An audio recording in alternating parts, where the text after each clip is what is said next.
गुरुवर, मैं जानना चाहता हूँ कि मृत्यु सबकी लिखी हुई है, तो भगवान श्री कृष्ण ने गीता जी के 8वें अध्याय में कहा है कि शुक्ल पक्ष में गया हुआ व्यक्ति दोबारा नहीं जन्म लेगा। नहीं, कृष्ण ऐसी पक्ष वो केवल उत्तरायण, दक्षिणायन, कृष्ण पक्ष, शुक्ल पक्ष, इन विधानों का वर्णन किया गया है कि जो योगी, वो सबके लिए थोड़ी है कि तुम पापाचरण करो, शुक्ल पक्ष में मरो, उत्तरायण में मरो तो भगवत प्राप्त हो जाओगे, सीधे नरक जाओगे। उसमें उत्तरायण और शुक्ल पक्ष कुछ नहीं करेगा। समझ रहे हो हमारी बात? वहां कहा जा रहा है कि यदि योगी जो चित्त वृत्ति को निरोध करके संसार से प्रभु में लगाता है, फिर अगर ऐसे ऐसे संयोग होते तो ब्रह्मलोक को जाता है, वो ऐसी ऐसी गति को प्राप्त होता है। अगर कोई भजनानंदी कृष्ण पक्ष में मरे, कुदिन में मरे, जिसका कोई महत्व नहीं तिथि के, ऐसी कुतिथि में मरे तो जानते हो कहा जाएगा? वो सीधे भगवान के आ जाएगा। और खूब पाप करता रहा है, एकादशी को मरे और उत्तरायण में मरे और शुक्ल पक्ष में मरे तो भगवत प्राप्ति हो जाएगी? क्या नहीं होगी? भगवान वहां विधि का, विधान का, जो सद्यो मार्ग मुक्ति का है, उसका क्रम वर्णन कर रहे हैं। ऐसा थोड़ी कि कोई भी पापी आदमी उत्तरायण में मर जाएगा तो भगवत प्राप्त हो जाएगा। अभी उसकी तुमने व्याख्या समझी नहीं है।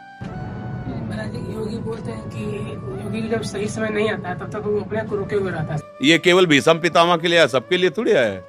इच्छा मृत्यु का वरदान तो केवल भीष्म जी को उनके पिता ने दिया था, जिन्होंने आजीवन के लिए अपने सुख का त्याग पिता के लिए किया कि मैं ब्याह नहीं करूंगा। फिर उन्होंने कहा जब ब्याह नहीं आप करोगे तो सिंहासन का अधिकारी जो फिर शायद कभी, तो बोले आजीवन ब्रह्मचारी रहेंगे।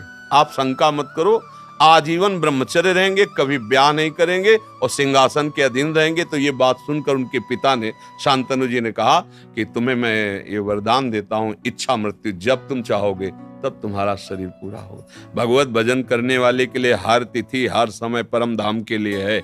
कबीर दास जी ने एक वचन में कहा था कि यदि काशी में मरने से मुक्ति होती तो जीवन भर राम राम जो रटा भगवान नाम जपा, उसका महत्व क्या? मैं ऐसी जगह शरीर छोड़ूंगा, फिर देखूं मुझे परम धाम जाते हैं कि नहीं जाते। हमारे पास नाम है, हमारे पास भजन।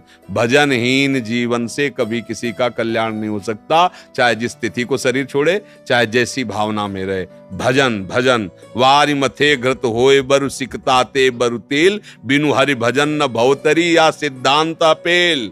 गोस्वामी जी कह रहे, समझ पा रहे हो? हाँ, जैसे कि पहले हम नाम जप करते थे, हरे कृष्णा हरे कृष्णा हरे कृष्णा कृष्णा हरे हरे राम राम राम हरे, और ओम नमो भगवते वासुदेवाय एक मतलब सुबह करते थे। ये अपने आप से करते थे जी। सीताराम रोज लिखते हैं महाराज, राम राम क्या सीताराम रोज, वो भी लिखते हैं। तो कह रहे हैं कि अभी आपकी क्या आगे क्या करना है?